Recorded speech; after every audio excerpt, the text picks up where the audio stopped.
It's Wednesday, April 12th, and this is Geeknights. Tonight we talk about Shinigami no Ballad, and we have some final thoughts on Mushishi. Let's do this. You might notice that I'm not here and Rim's doing the news on his own. Yes, indeed. In fact, we recorded this many days ago. Now, the reason for this is because it's Passover, which means I don't go to work and I go do stuff with my family. Now, I'll just say that Scott wanted to do this disclaimer mostly for the same reason that I don't have a Darwin fish on my car, even though I used to. Now, the reason I don't have a Darwin fish on my car is because from a distance it looks a lot like a Jesus fish. Exactly. And I didn't want to confuse anyone. I don't want anyone to be confused and think that because I'm not here on Passover, that I somehow believe in an omnipotent deity despite my atheisms. You see, I'm not religiously Jewish. I'm sort of ethnically, culturally Jewish. Sort of? You're freaking Jewish. Well, think about this, right? An Irish guy, right? Irish isn't really a religion. It's sort of like a nationality culture. You know, you drink in pubs and you have leprechauns and... Don't even... You don't... That's not the best example, Scott. No? You got a better example? Just do your bit. Oh, my God. If anyone out there is Irish, I'm sorry. Scott, for the longest time, actually didn't know the difference between Ireland and Scotland. No, I didn't. He'd ask me, like, so which one has the leprechauns? Yeah. And which one has golf? Right. Well, Anyway. Scotland's a good one. Scotland. Yeah, you got kilts and you got Loch Ness monsters and you got all those things, right? But they don't involve any particular, like, you know, fantastical beliefs. You can be both Scottish and atheist at the same time. What about magic runes? Magic runes you can ignore. So I'm sort of like that. Like, I'm Jewish because it's cool and fun in a cultural sort of ethnic way, but I don't believe any of the crazy, like, oh no, if I'm not kosher, it's terrible. Oh, you don't cast spells from the Kabbalah? No, that's not even Jewish. That's like crazy Jewish. Yeah. That's like, wow. I'm not even going to get into that. That's a whole other... We should do a show on that. Yeah, a Jew show. Or even just a Kabbalah show, because it's really becoming popular among idiots. All right, yeah, so no one be confused and start screaming about how Scott's really Jewish or something, because, yeah. Well, it's like how I often end up celebrating, like, Christmas or Easter or Thanksgiving, though Thanksgiving doesn't really apply. But I celebrate a lot of holidays just with my family or Emily's family or just various people. But I celebrate being with family and having fun, and I'm really not caring so much that someone may or may not have died 2,000 years ago. Yep, well, you know what The Godfather says? A man who doesn't spend time with his family can never be a real man. Yeah, that's what that's about. So, see you next week. Now that Scott's actually gone, I can talk about the forum goings-on. You see, for those of you who haven't been following the forums too closely, Flaming Geek, whom we somewhat called out yesterday, decided not to accept our offer of amnesty. He was lying about various things, and we offered him to come clean. He decided not to. And I realized that we hadn't actually planned for the possibility of actually banning people from the forum or how we would deal with that, since we currently only actually have 3 moderators, 2 of which are myself and Scott, and then Mr. Period, who would probably not actually ban anyone without talking to us. So, Scott is out of town, and I decided that the best way to do this is to set up some sort of overly complicated and extremely fun-to-implement court-martial system. Now, I'll talk to Scott to see what he thinks of it, but I'm very pleased with it. Basically, if someone on the forum is, for whatever reason, doing something that is worthy of being banned, I will put them in the group that marks them for a forum-based court-martial. All of their posts will be flagged, and they will not be able to alter their profile or post anywhere, at least for 24 hours, while we have a thread that will be sticky describing the goings-on, why we feel he should be banned, and asking for any comments from the forum at large. After 24 hours, if it is found that the person should indeed be banned, we will ban them. If anyone feels that they should be given some sort of second chance, I can put them in a probationary mode where they'll be able to speak in their own defense, but only will be able to post in certain specific threads or categories, and then we can see where it goes from there. Now, as for the Flaming Geek, no offense, I hate to lose a listener. I'd love you to keep listening, but we really can't have you in our forums anymore. The votes are thus far unanimous, and unless something drastic happens overnight, I'm going to ban you come tomorrow. Now, again, since Scott's not here, I'm only going to do one news and one thing of the day, obviously, since he didn't record any ahead of time. And then I'll go into an anime episode that we actually recorded some time ago in preparation for events just like this. So without further ado, in the news, I'm sure you're all aware of the lawsuit and scandal surrounding the fact that AT&T has allegedly been allowing the NSA to basically look over all of their records and databases for many years, and in fact have been helping the NSA to spy on Americans. Now, these allegations are fairly serious, and there are numerous lawsuits around this. Now, the interesting news is not that this is going on, because this was actually announced quite some time ago. The interesting part is that AT&T, the defendant here, has decided that they are going to try to remove from the evidence all of the incriminating documents that they originally submitted. Now, these are documents that, for various reasons, we're not really going to go into the details about it, but they describe the spying program, how it was undertaken, the specific means that were used, and all sorts of juicy tidbits. AT&T feels for various reasons that these documents should be stricken from the record and not used in the lawsuit against them. Now, AT&T's rationale here is somewhat interesting. They are saying that the widespread criticism and press coverage about the case has been causing, quote, grave injury to AT&T. And they furthermore claim that it is releasing their trade secrets to the wild and making them vulnerable to attacks by hackers. Personally, I find these claims laughable.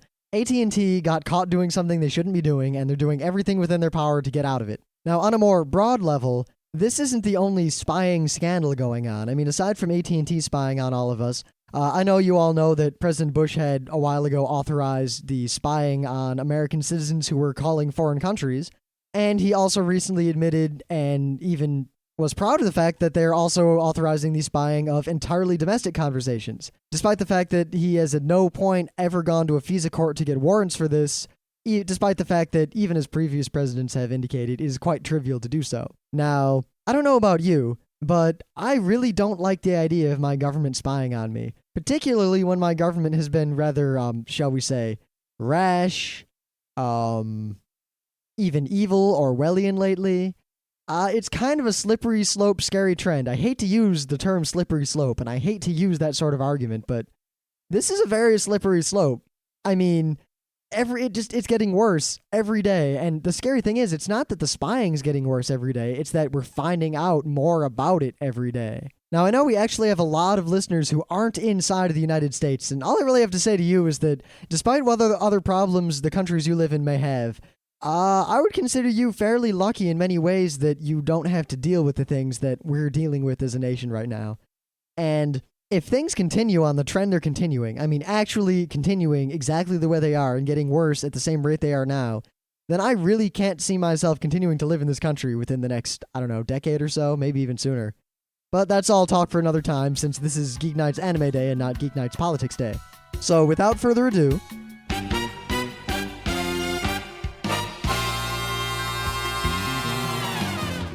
so my thing of the day. Now, I didn't actually find this today. I found it, Scott found it yesterday, and we were both reading it, and we almost used it as a thing of the day. It just got lost out to other things. But I thought this was very interesting, and I'm glad that I have the opportunity to share it with all of you today. Now, if you know David Copperfield, the magician, he has a fairly famous flying trick that many people really have no idea how he did it. He flies around a stage in front of a live audience, he flies through hoops, he flies into this glass container, and then they put a lid on it, but he can still fly. And this website very succinctly and very clearly shows you exactly how this trick is done in a very clear and easy to understand way. Basically, all he was doing is he has two incredibly thin special wires and a little harness around his waist, and the wires are almost invisible. They're tiny little wires. And that's it. When he goes into the little box, the wires are so thin that they slide to the side, and they just go to the side around the cover they put on the box, and then they still go up to the winch. He doesn't actually fly through the hoops. He does some sort of trick that they explain it with a little animation on this site. Now, the site itself went down fairly quickly. I wonder if anything was done. I mean, I know magicians are traditionally very secretive about the way they do their magic. And I wonder if this was any sort of retaliation for someone revealing it. I have no idea. All I know is that I'm linking to the Google cache that has the vast majority of the content for all of you to see, complete with the pictures. So, it being Wednesday and Anime Day, we have two shows yet again. We are going to review and have our final thoughts on Mushishi. And actually, there are going to be no spoilers in that part. Because Mushishi doesn't have spoilers. Yeah, really.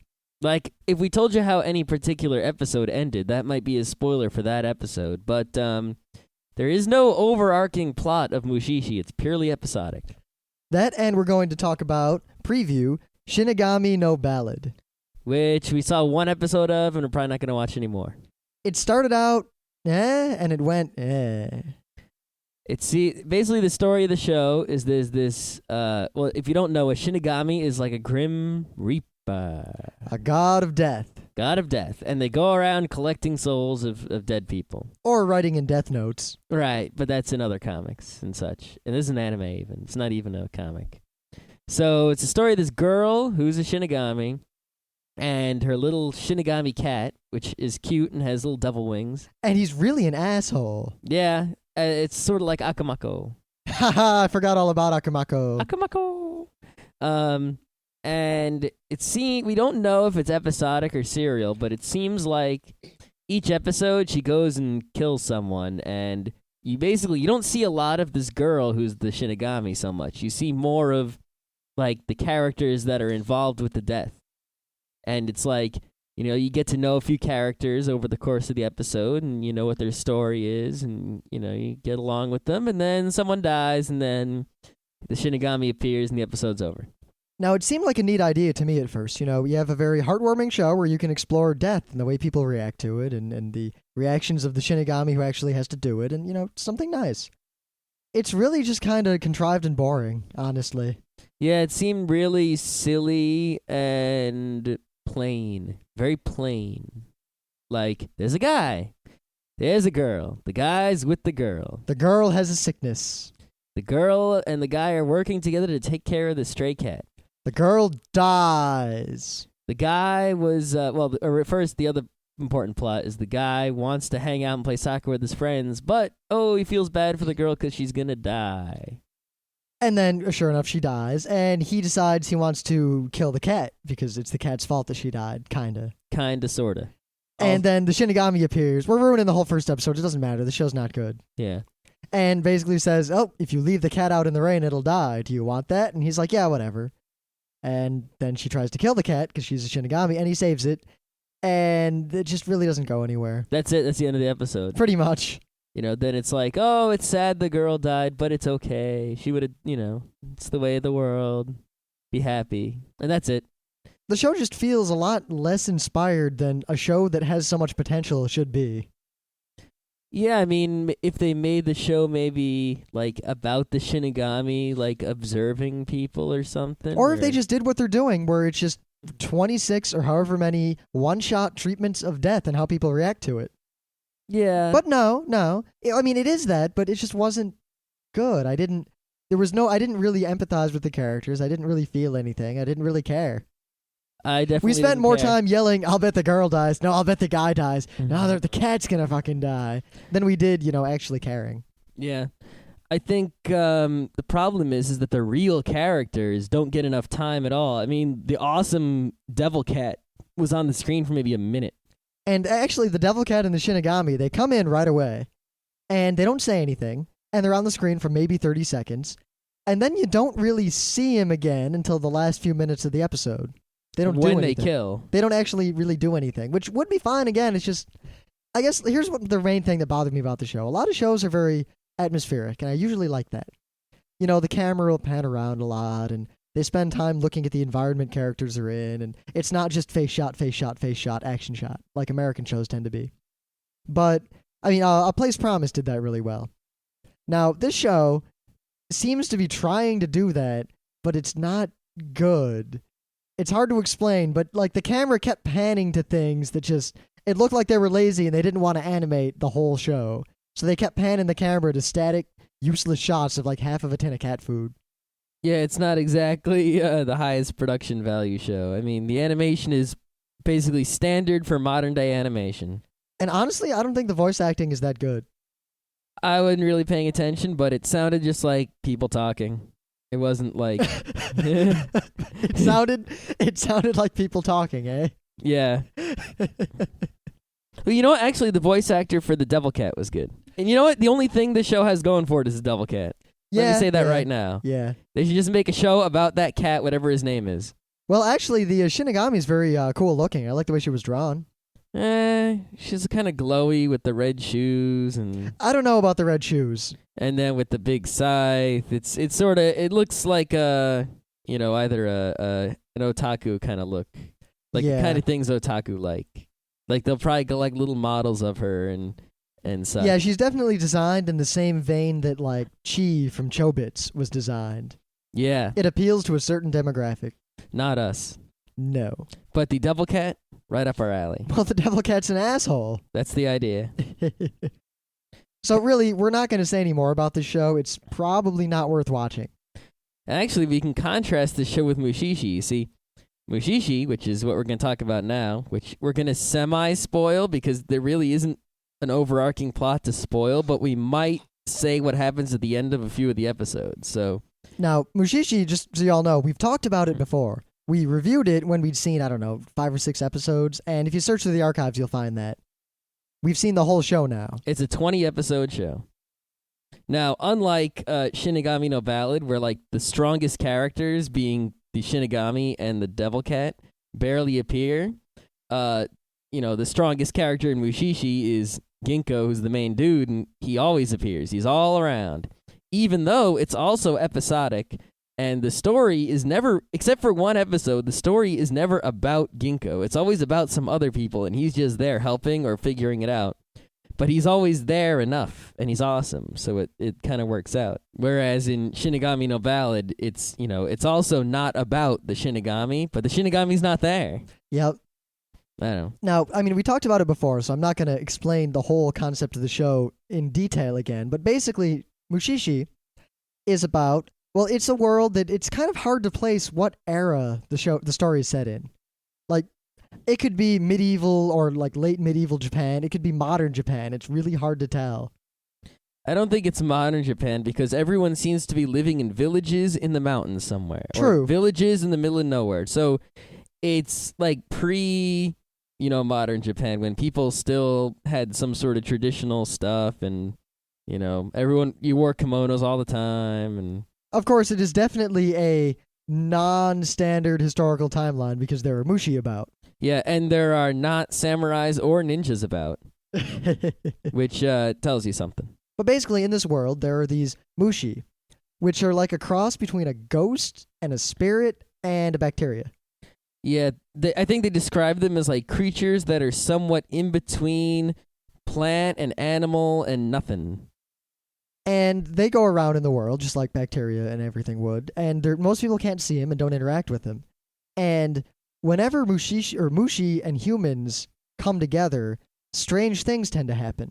Some mushi cause good things, some bad things, some have no effect. Some just cause a weird effect that doesn't actually do anything. Like, oh my god, the mountain looks like it has a hole in it, but nothing happens. Now, some people, called mushishi, are mushi catchers or mushi doctors. And for whatever reason, they can see the mushi. And as a result, mushi are attracted to them, so they really can't stay in one place for long, or mushi start I don't know if gathering. mushi are attracted to all the mushishi, or if that was just Ginkgo's thing because of what happened to him in the episode that told us about him. Yeah, it's hard to say, but they've mentioned that a couple times about other mushishi, too. Did they? Yeah, I'm pretty sure. I don't remember that. But anyway, it's obvious that all the mushishi tend to travel around and just help people with mushi. They study mushi, they kill mushi, they capture mushi. Yeah. It's like, imagine if it's sort of like Pokemon where there's these creatures about that, are a new class of creature. And they do stuff. But people aren't collecting them to fight against each other. They treat them more like, diseases, I guess, kind of. It's like they do things and people go around correcting them. They're not, some of them are good and some of them are bad, but you won't see like two mushishi meet up and all of a sudden whip out their mushishi and see which ones are higher level. And it's not about that. It's sort of like these spiritual stories of things. In fact, we never really run into any other mushishi until the last episode. Yeah, well, there are some mushishi about, but you don't really care about them. Now, like we said, we've seen the whole show now, And for starters, the show is very episodic. Every episode is basically entirely on its own with the tiniest vague bit of continuity in that Ginkgo, the main character, has been around, and he's been to all these places already. Mm-hmm. And that is done very well. Yeah, it seems like most of the media that I engage nowadays is if not completely serial, at least somewhat serial, in that, it's last time on such and such, next time on such and such, and it just continues. Comics just continue. It's like you got to wait for the next issue, the next something, to continue the story. And you forget that, hey, episodic stuff, is also good. You get, shows like The Simpsons are episodic. Every episode is different. And most anime are not episodic. So when one is, it's like kind of weird, but it can still be good. Now, if any of you are wondering, like we said, no, there is no overarching plot at all. And it's one of those shows that doesn't end, it simply stops. There's no resolution, nothing special happens in the last episode, it's just the show's over. Yeah, at the end of episode 20, they're like, that's it, we're not making any more, and they put a picture on the screen that's like, the end, thank you for watching, bye-bye. And I guess the fact that I wasn't at all disappointed with that really, really makes me respect the show and enjoy it. Yeah, it is definitely a excellent show, but, as with any episodic show, you can always want for more episodes. I would love to see the show go on forever. Yeah, I mean, as long as the quality didn't diminish. Yeah, I mean, the cool thing about the show is that it's definitely not, for the most part, as far as I can tell, based on any actual legends. If it is based on legends, it's based on obscure ones we don't know. But all the stories have this very, Japanese fairy tale, folk tale feeling to them. Like, if you told someone it was a legend, they would believe you, easily. And it really had this neat idea of, a lot of times, people even in the show would talk about the legend of such and such, and Ginkgo the Mushishi would, hear about this and realize that it's not anything magical, it's just a mushi. I know exactly what mushi that is. I'm going to go kill it or stop it or whatever. Mm-hmm. Of course, he usually solves the problems not by killing mushi, but by, doing something to him or... Yeah, you get the impression that most mushishi tend to go around just killing mushi or capturing them for fun. Yeah, but Ginkgo, the main guy, he kind of goes around, fixing them. Like a doctor. Yeah, well, he very much seems to have the philosophy that they live in their world, we live in ours, and we all just have to live together. Yep. Now, if you wonder about Ginkgo's past, because the show is very episodic, we will say that there is one episode that basically it's Ginkgo's origin story. It basically gives you everything you actually need to know about Ginkgo. Yeah, it tells you why he's got one eyeball, and why he doesn't remember, before he was a Mushishi, and why are Mushi following him around everywhere? He can't stay in one place for too long, and it explains all of that stuff, but other than that, it's just like every other episode. There's a Mushi problem, and he runs into it. Yep. And one nice thing is that it's not a very predictable show. I mean, some episodes he saves whoever was caught by Mushi. Some episodes they die. Some episodes something horrible ends up happening. It's really random, and you really can't predict how an episode will go based on any sort of meta, they always save the girl in the end logic. Yeah. There is one thing, though. It seemed like there were certain components that each story was made out of, and they seem to be running out of new components with which to make stories. It started to follow sort of a formula towards the end of shows up in town, someone's sick with something, he can't figure out what it is, he tries to figure it out, he does something, he leaves, he comes back, the situation is different than it was when he left, then he does something else, and then it's over. Yeah, though at that point in the show, it seemed like they started introducing more elements. We're not going to spoil this one, but Mushi Mail. Oh, Mushi Mail. Even though, actually, I thought that episode was really cool. That was an okay episode, yeah. With the blanket and whatnot. And, yeah, the best part in the show is when the mud monster appears. Yeah, it's like certain parts of the show, stuff that's sort of... The show moves kind of, not story-wise, but physically slowly. There isn't a lot of quick action or cutting or things zooming around quick. It's like everything's kind of calm and moving around nicely, and everyone walks and talks slowly. Which is really, really interesting, because whenever there is action, which is rare, but when something is happening immediately, it's such a stark contrast between Ginkgo walking slowly, through the wasteland for hours and hours, and suddenly crazy action for 3 seconds. Yeah, it's like all of a sudden, a monster's coming out of the mud. It's like, whoa! Because usually the show is like nice and calm and peaceful, like la la la la la la la. And then all of a sudden, a monster! Oh my god! But no, it's not a monster. It's just Ginkgo coming out of the mud, and then you laugh hysterically. And the show is very, I don't want to say realistic, but it's realistic in the sense that it's sad, happy, humorous, dark, all at once. It's just there's no real pattern to it. I mean, the show it's very real feeling. The characters feel very realistic in that they react to things in the way that people would probably actually react to them. Yeah, it's never like, it doesn't seem like any of the characters, like usually in a show you have like that guy is the comic relief and each character is associated with some sort of emotion, like, oh, that's the angry guy and that's the sad girl and that's the what.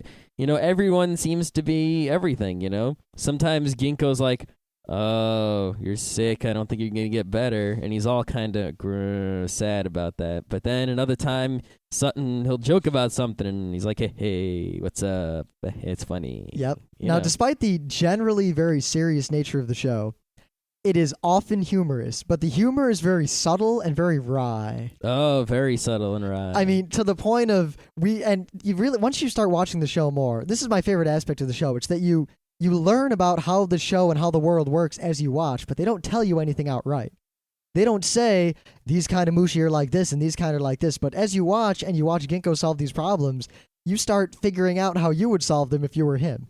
Yeah, well, he's also figuring out, because, he doesn't know everything about there is to know about Mushi, so a lot of times he'll show up in town and there'll be a problem, and he'll be like, I don't know what kind of Mushi it is, and then he'll figure it out, and he'll be like, I know now. Yep, and you'll figure it out right along with him after you watch the first half of the show and you start figuring out how these things work, because they're very self-consistent. The other thing, though, is sometimes he'll come into town and be like, oh, it's the blugga blugga blugga Mushi. I know what kind that is. It does this and this and this, and he'll tell you the story about how that Mushi works. But in terms of the humor, once you get to know Ginkgo, I mean, he seems like a very mysterious character. In fact, in the first episode, I didn't know he was the main character. Yeah, well, I kind of guessed it. Because the show's called Mushishi, and he is a Mushishi, so... True, but I mean, the show starts with his boy. Well, at first, I didn't realize the show was going to be episodic. That was the thing. Yeah. If I knew it was going to be episodic, I would have known that Ginkgo was the main character right away. Though it does tell you at the end of the first episode when they basically say, I never found out what happened to that boy, but I knew he would do great things or something like that. Yep. Now, temporarily, the show tends to skip around into the future a lot. Like, he'll do something in a village, and then he'll leave, and then the narrator will say, 2 years hence, and then you find out, what happened 2 years later to the people he helped. Mm-hmm. Yeah, it doesn't seem to actually care about time at all. Like, you could probably rearrange the episodes a whole lot, and it wouldn't make a lot of difference at all. I mean, some of them might make some difference, like if you find out the story of Ginkgo right away, then you might not understand because you didn't learn about Mushi enough from the previous episodes. Yep, or you might miss a lot of the humor in later episodes because you can really only spot it if you've gotten to know Ginkgo from the previous 15 episodes. Yeah, I think the funniest part was when there's this one guy who seems to recur in a few episodes that he sells. Oh, that guy. That guy, there is a recurring character. He's a guy that Ginkgo sells interesting artifacts to. Things that he collects along the way while he's Mushiing. Not Mushi themselves, but physical things, items. And there's this one time where he kind of rips the guy off. Yeah, most of the time he doesn't rip the guy off. He sells him the real stuff for a fair price. And this is a smart guy. The guy's a doctor. Not a Mushi, but a doctor. But one time he goes and he wants to get this coat, this magic coat sort of thing to sell to the guy. But the guy who owns the coat won't give it to Ginkgo. So Ginkgo's like, how about you just make me an exact copy? And then he goes and sells it to the guy, and he's like, hey. Now, the scene when he sells it to him is just great because, it's outwardly just very simple business transaction, but if you look at Ginkgo, he's got this very subtle expression on his face that's different from an expression you've ever seen him make before, and it's obvious that he just can't contain the fact that he's ripping this guy off. Yeah, and he's like, yeah, because the real coat has, magic, smoke appears on it. It's sort of magical, but... it's not magic, it's mushical. Yeah. But that's a perfectly cromulent word. It is perfectly cromulent. But what he tells this guy is he's like, yeah, smoke appears on it once every 7 years. And the guy's like, oh, I hope it happens soon. And then Ginkgo's like, yeah, Yeah, we'll see. I just really like, it sounds weird, but getting to know Ginkgo as I watch the show. Like, you really start to feel like you know this guy. He's a cool guy. Yeah. It's like, right away, it's like, not a lot of the people in some of the episodes you like. Like, some of them are cool and some of them are dumb and some of them are just naive or whatever. But Ginkgo's always cool and he's in control and he knows what's up. And the way he handles things is a good way. Like, he doesn't force it on anyone, but, he doesn't just let shit be. He tries to fix it without being evil. Now, I noticed one kind of interesting trend, and I don't know if it was on purpose or what, but it seemed that whenever there was a situation where a man and a woman are together in some way and a mushi affects one of them, it always seemed to affect the woman. Yeah, I don't know what was up with that. I don't know if that was a conscious decision, if it just ended up that way, because it's not true 100% of the time, but it just seems like a trend. Yeah, I don't know what it was, but there was the episode where the guy had the pillow. And remember, like, you think he killed everyone in the village? Yeah. Yeah, that one was kind of... I think that's one of my favorite ones, too, actually. I don't know, I like the baby swamps. Baby swamps. But yeah, it seems like the women were affected by Mushi more, but I don't think they... there are plenty of men affected by Mushi. It wasn't like some sexist thing. It was just... the story that just happened to be the stories. Plus, it was based on a manga that I haven't read. I'd like to read it now. Yeah, and we have to find it. I don't know. And it's not in English yet. I don't think it's going to be for... I don't know if anyone's licensed it. I don't think so. Oh, I'll make Emily happy. We could talk... Mushishi is apparently animated where it's called twosies or something. Isn't that what she said? Oh, I don't remember offhand. Yeah, it's like usually there's like... basically, for every 3 frames of animation in a normal anime, there are 2, or is it for every 1 frame of animation in a normal anime, there's 2 frames of animation in Mushishi or something like that? All I remember is that we should probably ask her and get her to send us a WAV file from Japan. Just to put it, I know for sure that there are more frames of animation per second in Mushishi, and as a result, the animation is smoother and higher quality. I know that for sure. So I guess in the end, our recommendation, since we've seen the show from start to finish, is that it's probably the best show to have come out recently. That we've seen so far. And it's well worth watching. It also hasn't been licensed yet, so it's readily available. Yep, go hit them BitTorrents. There should be some torrents that'll have all 20 episodes pretty soon. Plus, it's definitely one of those shows that, because I'm not one who buys a lot of anime. I'll Netflix it. I only buy something that I would want to own, because it's just so awesome, I'd want to show to people. And I think Mushishi is a show that I would like to own. I probably normally wouldn't want to own it, but because it's only 20 episodes, it might be in like some really nice 4 DVD box set that's small and cheap for maybe like $30 or $40. Even like all the Slayers box sets are. Yeah, because of that, it might be worth it. Because if it was a 26 episode show that cost like $100, then maybe I wouldn't want it. But yeah, if it comes out and it's 4 DVDs in a little tiny box, then that's totally worth it. Especially if you get a nice sale at a con or something. Yeah. Or maybe ADV will pick it up and you can wait 3 years and get it cheap on a holiday when they have a super sale. If they'll take your credit card. Yeah, we'll see. Oh, Right Stuff is the one who doesn't take the credit card.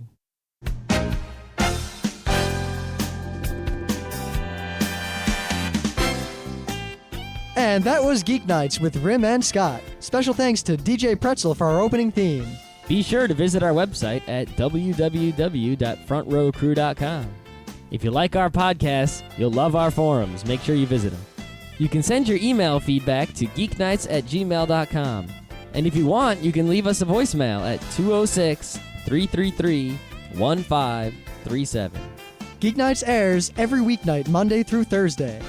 Geeknights is recorded with absolutely no studio and no audience.